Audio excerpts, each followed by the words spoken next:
Really hoped that my YouTube debut would not be about something like the church, but here we are. So, as kind of an introduction, I was raised in the LDS Church in Salt Lake City for most of my life, with a brief departure from Salt Lake for 2 years in Maryland.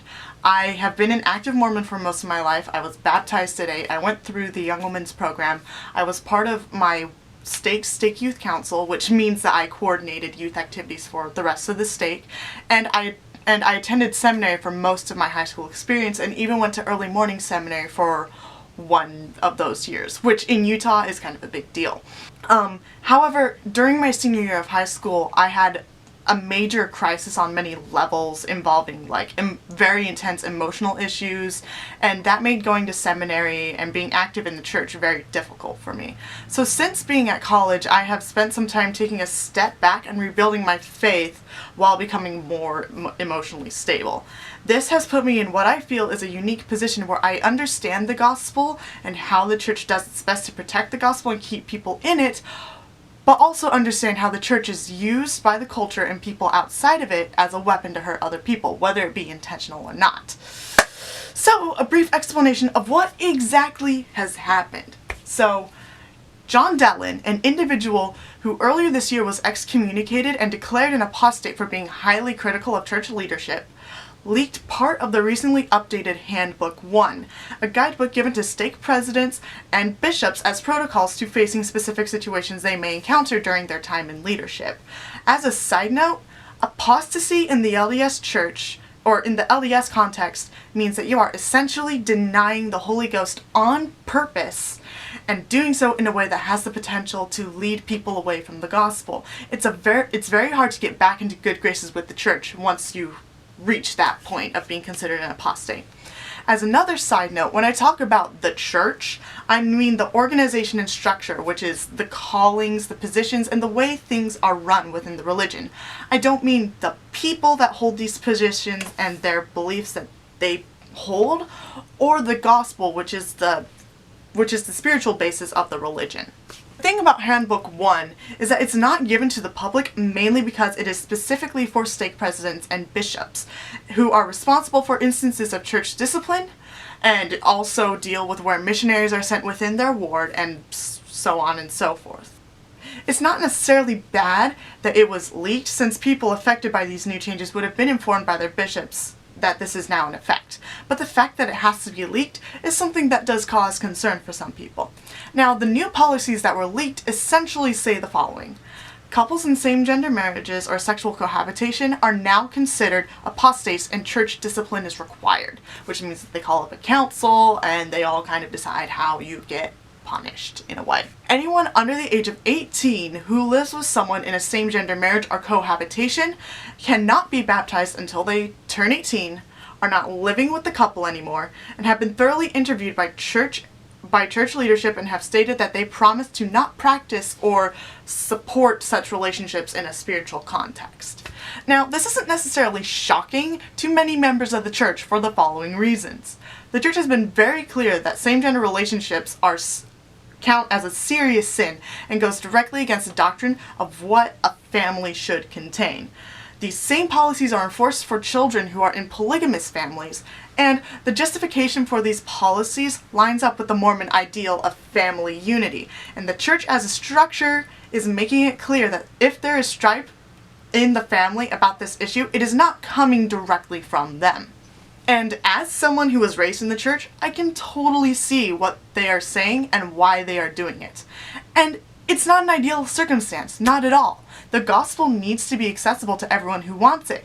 And while the church is a vessel for the gospel to do its work, and it seems contradictory for the church to put restrictions on who can access it, it is more important for every type of family to be unified than it is for the church to influence the family unit and cause contention. Of course, for the families that this affects, this is much more than a policy change. For a religion that has tried its best to allow as many people into its walls as possible, this has essentially put reasoning and legitimacy to acts of bigotry and homophobia committed by individuals within the religion. It's much easier to act unchristlike and get away with it when you can point to words on ink or on a screen and say, I can say and do the things I am doing because of this. And I have no doubt that this is something that will happen. But perhaps even more sadly is how the culture of the religion will add this policy to its lexicon of how it should treat LGBTQ people. Even if they do not explicitly hate members of the LGBTQ community, many members of the church grew up and continue to grow up in an organization that says that acting on homosexual thoughts is a sin. In the context of this being true, which a lot of active Mormons believe, it's hard to not conflate homosexuality in general as a feeling, as an emotion, as an attraction, and as actions as damning, because that is how human nature works. On the flip side, the portrayal of homosexuality in all types of media has almost always contained a very sexual aspect to it. I'm not going to say that we need to shove any and all sexuality under a bus like many Mormons will say, but being able to see homosexuality as one important character trait to a person is crucial. Some people are wired to be very sexual regardless of sexuality. Their sexuality will always be a very important part of who they are. But some people are not very sexual at all, whether it be because they identify as asexual, have a low sex drive, or are repulsed by sex, or a combination of those factors. But culture, especially the Mormon culture, will take these things at face value. They create templates for how to react and treat certain types of people instead of actively engaging themselves and getting to know people as people. I see this all the time in all sorts of contexts. As humans, we judge people based on their supposed alliances, which many people choose based on their personal identity and interests. And this human tendency to judge and group people up, combined with a belief system that believes that certain actions are sinful and should not be done, will result in avoiding and even actively discouraging and hurting people who are somehow in these mental groupings of people who may or may not commit sin. This act of human nature is not at all condoned by the gospel. The gospel of the Mormon religion is all about attempting to practice Christ-like grace, which consists of two aspects: loving mercy and righteous judgment. To take an example from the New Testament, the story of the adulteress illustrates this really well. Christ exhibits mercy by forgiving this woman who had committed adultery for her sins, so long as she makes an honest effort to not commit them again, only judging her worthiness based solely on whether or not the sin has been committed. It's a process of continuous growth and becoming better, and often sacrifice, so long as a single person can do so. Human nature, however, is about getting by. It's about doing the bare minimum to survive, whether that be physically or socially. Sorting and factioning people into groups marked good and bad is easy, but getting to know people as individuals takes a lot more work. The church, which acts as the organizational structure under which the religion runs, is supposed to be an aid in helping people overcome that human nature. The church is positions and hierarchy and keys to spiritual privileges and benefits that members achieve at certain ages and at certain major decisions in their lives. The church is also the barrier that actions of individuals are measured against and should be backed purely by doctrine. But because the church is made up of people, there will be flaws. As it has been mentioned in many discussions on the internet, personal interpretation of the gospel and church materials can lead to individuals with similar issues and afflictions being treated one way in one area and in a completely different way in a completely different area. Which is both a gift and a curse. A gift because ordained leaders of certain congregations can make decisions about how their ward uses its tithing money. What lessons would help the majority of their congregation, and what resources should be obtained in order to help struggling members.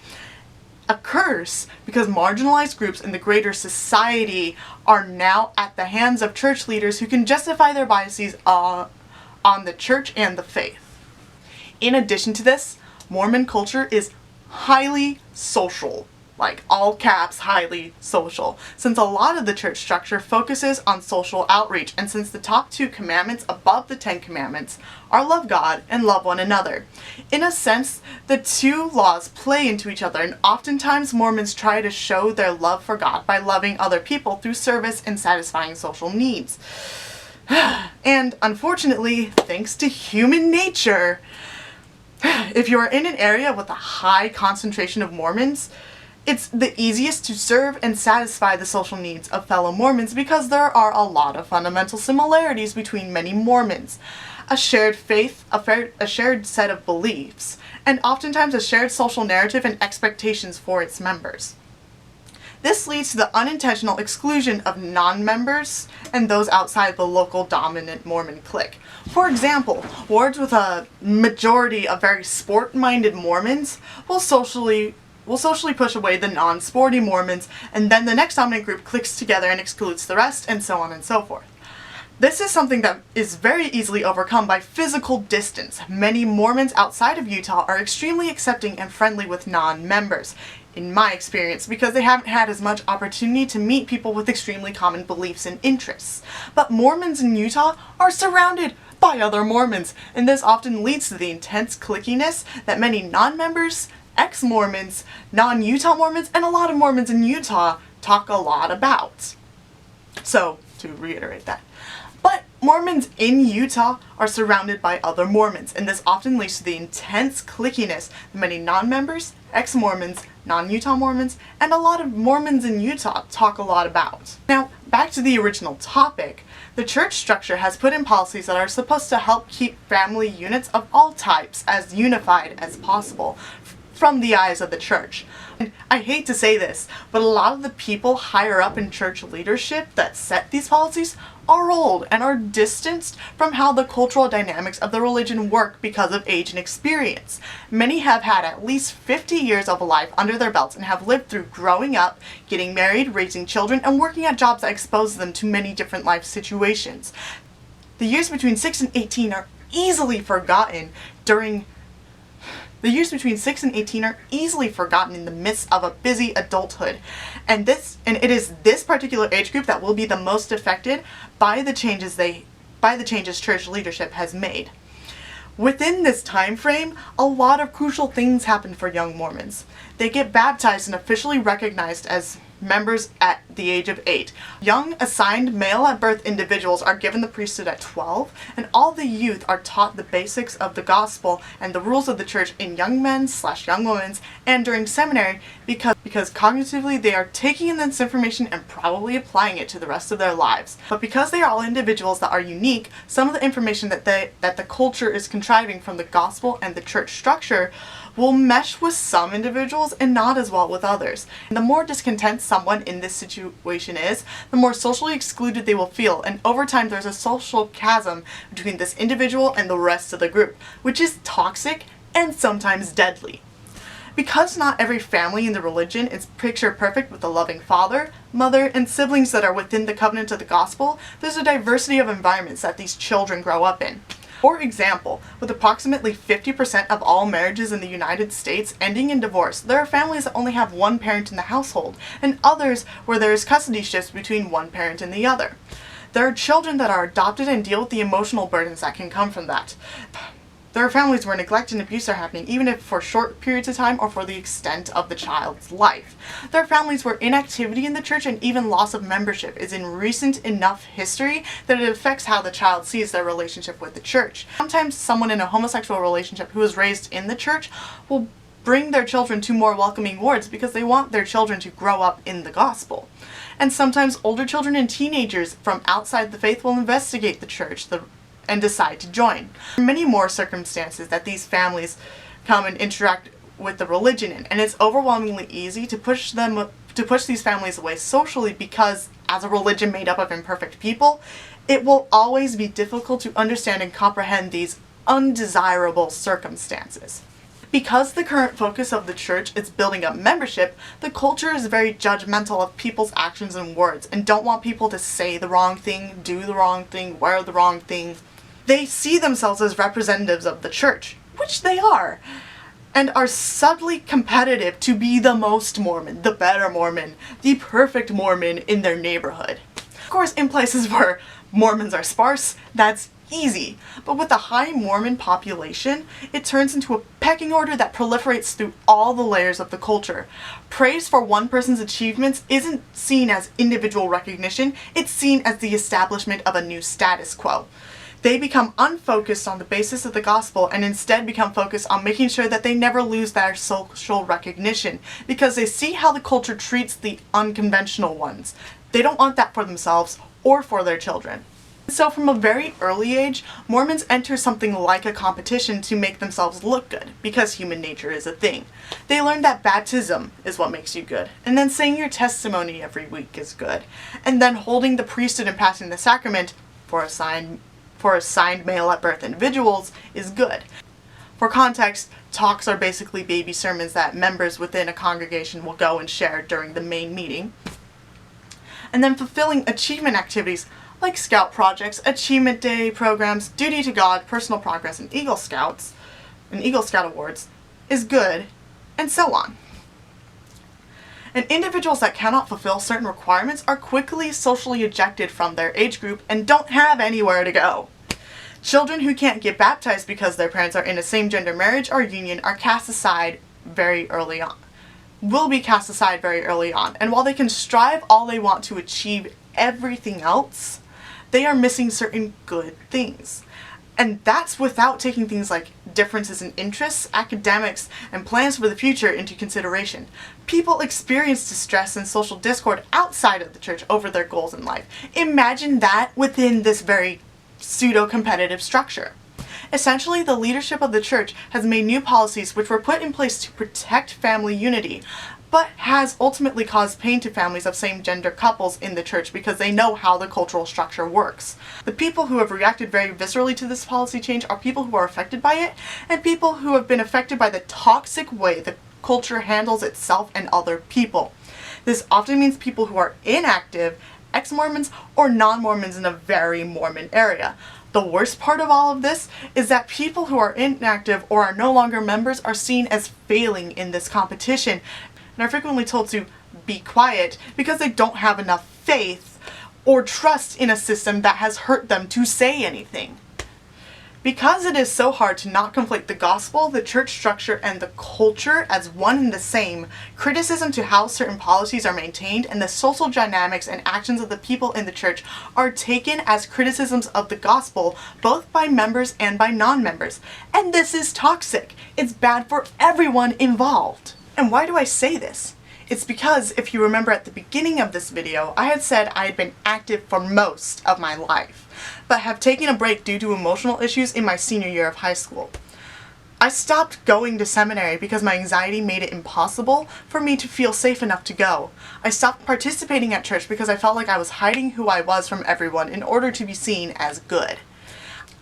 I nearly killed myself that year because I was so distressed and so scared of being socially denied by a group of people I had been raised to get approval from. This group includes my family, it includes my neighbors, it includes a large portion of the people I knew and respected and wanted to be in high school. And it's taken its toll on me. I can't imagine living in Utah ever again because of how emotionally intense it was to try and always be the best. And as a geology major, this is painful. I left Utah, which has so many good geology programs, to go to school because of how much pain I was in when I was looking at schools, and I was scared I wouldn't make it through my freshman year. And I know that for a lot of people who are fine with the culture, you will say that it was because I wasn't doing the right things or being around the right people. But when the right things and the right people are not allowed to be less than perfect, then it's going to be hard to find those things when perfection is based off of personal preferences and fear of social exclusion rather than Christ-like values. I reacted very strongly to the policy change. I spent 24 hours angry at a culture I had grown up in and wanted so badly to be a part of for most of my life. My friends can probably now say that they have seen me more worked up than they ever had before because of how much pain I was in. I do have relatives and friends who are affected by this new policy. And in the worst of it, I was considering leaving the church formally. It's still something I am thinking about because I don't think I can continue to sit here and call myself a Mormon after this policy change and after such a violent outrage has occurred. It is a fundamental problem in the way the Mormon culture runs itself. The second article of faith states that we believe man will be punished for their own sins and not for Adam's transgression. And while the gospel and the church structure isn't technically punishing children of same-gender relationships and is doing its best to protect them, we as a culture do. And that's wrong. We don't realize how much we punish people merely for existing in a less than perfect state, and how much we expect people to bottle up their hurt feelings in order to improve.